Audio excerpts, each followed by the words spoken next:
Happy Thursday to you, everyone. Hope you're doing well out there. I had a viewer ask me a question, and a bit of a concern. She says, Brian, anytime I try to take my dog's collar off or try to take the leash off, my dog will shrink back away from me. And sometimes it even growls at me. So this is a bit concerning. But she's also confused because when she tries to put the leash on her dog or put a collar on her dog, it's the total opposite effect. The dog comes running up to her happily and is waiting to have the collar put on or the leash. So she asks, what's going on here? Why do I have completely opposite dogs? Well, first of all, there's a lot of things that throw even us as humans into conflicted states. It's a matter of perception of the current events at that moment. And you have to think about animals. With animals, one of the things that throws them into a conflicted state is, for example, there's two circles around every animal and every human. There's a threat zone, a possible threat. So I'll just put a question mark by it. And your critical zone. Anything that moves toward me can be interpreted as a possible threat. Anything that moves away from me is no longer a threat. But if you go back and forth, you're going this way and you're going that way, well, you're not leaving, but you're also not approaching. And it can throw the animal into a conflicted state. There are so many things, but keep an eye on that because I want to come back to that.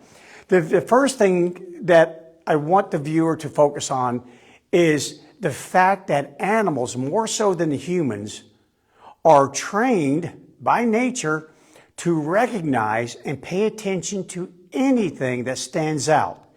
Anything that stands out from the norm, well, you're really only going to be one or two things to a wild animal. You're either going to be possible food or you're going to be a threat. There's really no middle ground. So again, take that and put it into the watered down version of those wild animals and our dogs. And here's what we have going on. When I have a collar in my hand, the dog sees this. This stands out. It's right here. The dog can recognize this. In the very beginning, it didn't mean anything to the animal. It was more of a neutral stimulus. But over a period of time, this thing came to represent that when this goes on, the play starts. The walk commences. We get in the car to go somewhere. We're leaving the house. And so therefore, when I'm holding this like so, the dog sees it in my hands.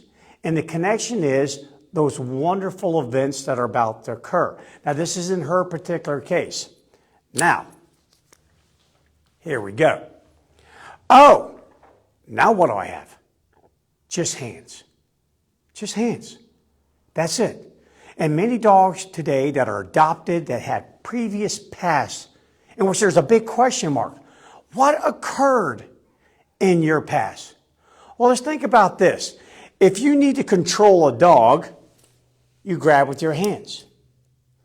If you're suddenly going to strike a dog, you strike with open hands.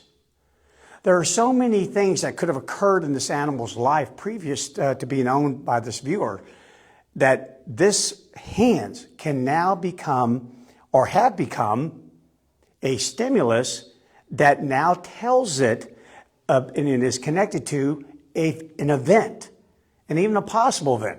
No different than the collar means walk, play, going somewhere.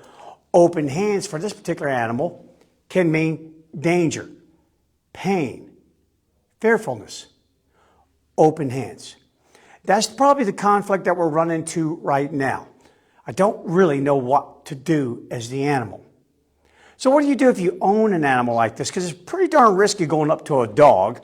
I mean, you're approaching the front end of the animal. Oh my gosh, this is the end that has the teeth, not that end over there.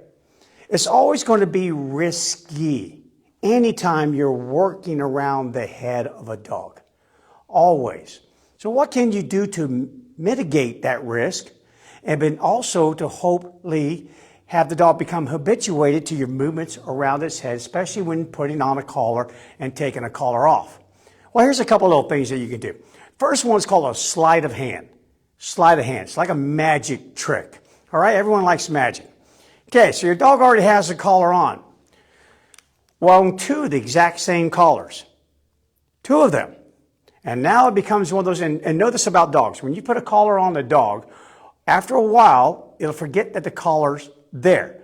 Now, case in point, an animal can be trained to an invisible fence, one of these underground electronic fences. They know when the collar's on, they know when the collar's off. But in the moment, take it out of that environment and it won't remember. It doesn't think nonstop every second that collar's on, that, wow, okay, there's a collar on my neck and therefore I better make sure I don't do X, Y, and Z. I just stick to A, B, and C.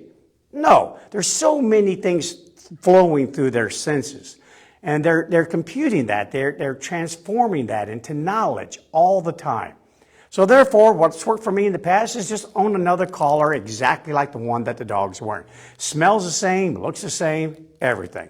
And now all you do is go up to your dog. Hey, how you doing there, buddy? Want to go for a walk? And you walk up to the dog and you go around like you're going to put it on the neck. But what you actually do is take the other one off. And of course, there's a treat right there at that moment. If your dog is hand shy around the head, don't now take it off and reach over here and pet your dog. That's how you can get bitten. Back away from the dog, offer up a treat, and go about your business. Now, of course, if you do that all the time, nonstop, then the animal may learn, hey, the collar is going to get switched from we're going for a walk or we're going to go play to it's coming off and we're not going anywhere. That can be really desired for some people whose dogs just get overexcited with the presentation of a leash or a collar, but it wouldn't be desirable for this. So what you'd want to do is after the collar goes on the dog initially, then do whatever you're going to do. Go for that walk, let your dog play or whatever.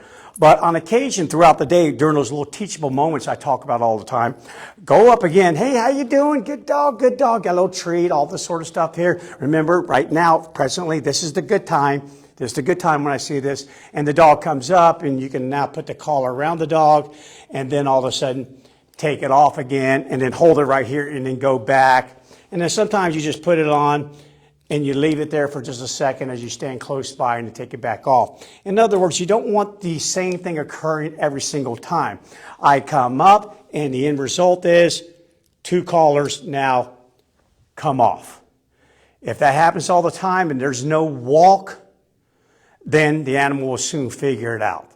They're really good. They're really good with contrast. They're really good about noticing what stands out. So me, sometimes I'm going to put that second collar on, and I'm not going to go for that I'm going to go for that walk. Then other times I'm just going to stand nearby. Dog may think, hey, it's taking a long time to get that collar off. And then I'll reach down and take it off again. And again, there's some risk. Anytime you deal with an animal like this, there's some risk, and you kind of have to know that. If you need to prepare yourself for it, get your dog used to the fact that you wear a big pair of welder's gloves.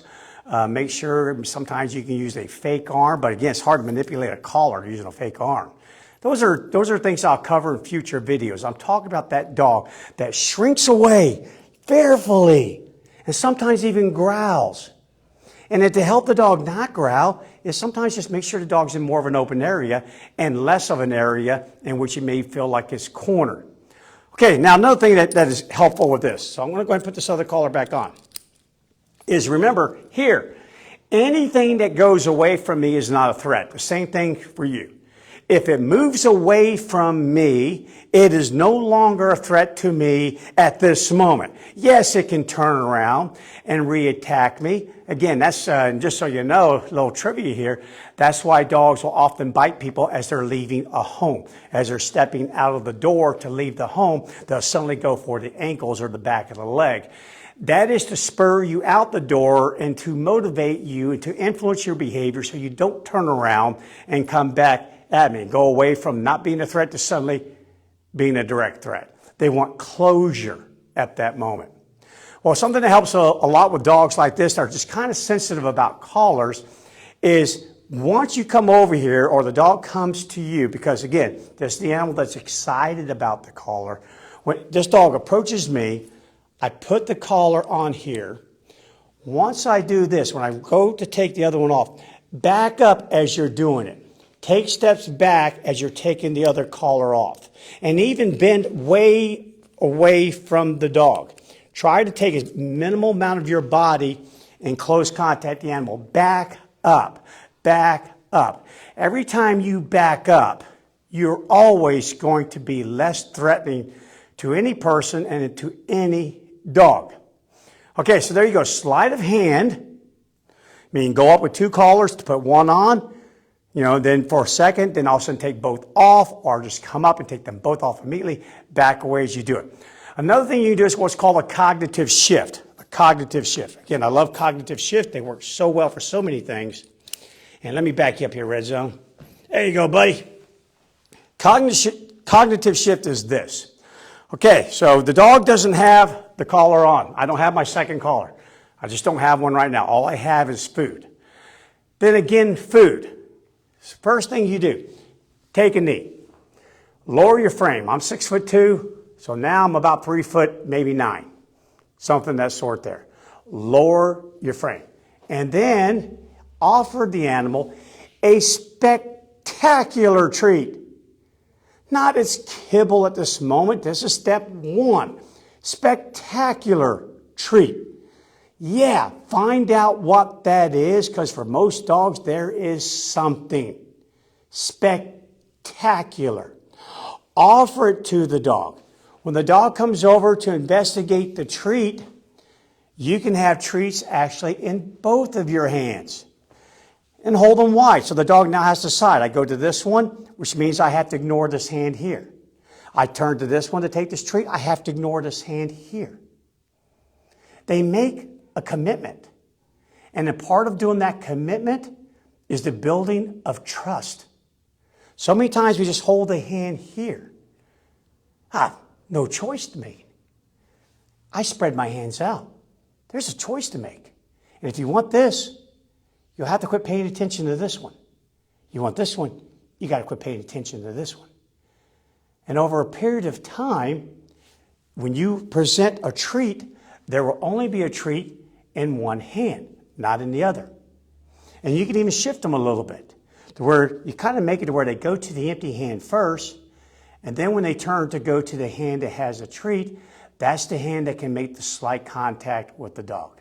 The slight contact. Have it take the treat and then have another treat. A lot of times when I'm doing this, I'm wearing 2 treat pouches. One over here on my left side, kind of like an old gunslinger. You got 2 treat pouches ready to go at any given moment there. So make it easy for you to do the job, but keep working that back and forth. And then if the dog is really fearful while you do this, back up. Back up. Come down to their level a little bit and crab back. Crab back. Again, anytime you're moving away, you're not a threat. And then lastly, you can go back to my old buddy Eric Kaldenbach back in the days. Hey, if you're hungry, here's where the food is. It's in my hand. That's where it is. If you want to eat, you can come get some right here. Here's some food. Spectacular food we're going to start with. So you may get a little bit of a junk food diet for a couple of days. But then I'll start adding in a little bit of that kibble along the way. So it's kind of like a little candy bowl and really good food for you all mixed in. And then wean out the junk food and have the regular food. But you can have dogs actually earn their entire amount of calories for the day by doing something. It'd be no different than being a wolf. It really wouldn't. Not just going to give you a free meal. You got to come earn it. And as you're earning it here, there's going to be more and more approach with the other hand. I'll have food in both hands. You never know which hand's going to finally be empty. It touches you. The other hand, it allows you to feed out of it. You can put peanut butter in there. It's a cognitive shift. While you're eating out of this hand touches. Then it reloads and you turn to this hand touches. And then finally we take off collar and boom, there's a lot of great food down there. Enjoy. And this takes time. All of these take time. But that's the reason why you're going through this is the animal's simply conflicted. Very conflicted at this moment. And why? We don't know sure why for so many of these dogs. This is something that you just have to hunt down like a bloodhound, go down the trail, pick up clues here and there till finally you get enough clues that you can draw up a really strong hypothesis and then go test it out, work through it. Okay, so in quick review, animals conflicted. Make sure you're always careful about approaching an animal that is conflicted, because as long as you give them a choice to make, those animals will often back up on their own. They'll do the backing up. But if they're on a leash, they're up against a sofa, they're in the corner of your kitchen, be very careful. Go away from them. And know this, for the most part, Collars are not as much of the danger as so many people make it out. I hear people all the time, they completely and utterly freak out because the collar got left on my dog. These are smart animals. These are smart animals. I've seen animals before that have gotten like the ring on the slip collar caught on something. So the animal goes, can't breathe, breathe, can't breathe, breathe, can't breathe, breathe. They're smart. If they hang, different story. Doesn't matter what kind of collar you have on your dog. So to know this, things happen in life. We do all that we can to prevent them, but being a good dog owner and being a good dog trainer, and that's you for your dog, requires that you be bold every now and then. It requires that you take a few risks along the way. And anytime before you embark on that, think about where is point B? And if point B is a dog that's going to allow me to come up and just go, oh, I love you, like I could do with cattle dog, for dogs like this, you'll probably never get there. And you just got to accept that. So instead of saying, oh man, I'm never going to reach my goal, just use the term, how about a negotiated settlement? There you go. Instead of point B, how about 8.7? What's 8.7 look like? You really don't like it when I reach over here to take off the collar, but at least you won't bite me. And eventually you'll be able to stand fully up, and you're going to have to be loaded with these spectacular treats. Spectacular for a while. But again, dog, having a great companion is one thing, but you pulling a dog out of the darkness, out of the abyss, is well worth the effort. And you got to see it like that. And you got to keep working slowly but surely. But don't make the big mistakes of approaching your dog. No. Have the dog come to you. If the dog won't come to you, then walk away. All right, so you don't want that treat right now. What, you ate about an hour ago? Okay, maybe later you'll want it. Don't panic if you can't get the collar off that day. Get it off tomorrow. The animal will approach you. Hunger will drive it to approach you. And when it does, you down on that knee to start with. Hey, I'm a little bit lower down here, or I've got my other collar again. This is the scenario I'm talking about where the other collar, you don't have one, or it doesn't work for you. Let the animal come up to you and you got two hands. Again, go back and forth. Okay, guys, so you can rewind this and watch those steps individually, and I don't have to keep repeating them. This is a touchy situation, and I've seen it many, many, many times. But if you follow some of the steps that I told you about, it will work. It will work. It may take just a few days. It could take a few months for some people. Never longer than that. If you do it right, it's never going to take longer than that. And you'll get over this, and you can start to enjoy your dog. And collars can go on and off all the time, and no big deal. Just another event in my life. It's just now what happens when this occurs, what happens next. Okay, now tomorrow I'm going to be talking about a different scenario, and that is the dog, not the least bit fearful about the collar, but the dog that understands that, hey, when you put the leash on me, when you put the collar on me, then fun's over. So I'm not fearful. I just don't want to come in yet. I still want to play at the dog park. I still want to run out here, and I don't want to come to you. I don't want to do this because the leash or the collar means end of fun. We'll talk about how to deal with that come tomorrow. Okay, guys, enjoy the rest of your day. Be safe out there. And if you got a dog like this, commit to a risk. Take a small risk. Be safe, but keep working it. Follow the steps I gave you, and you'll get over it.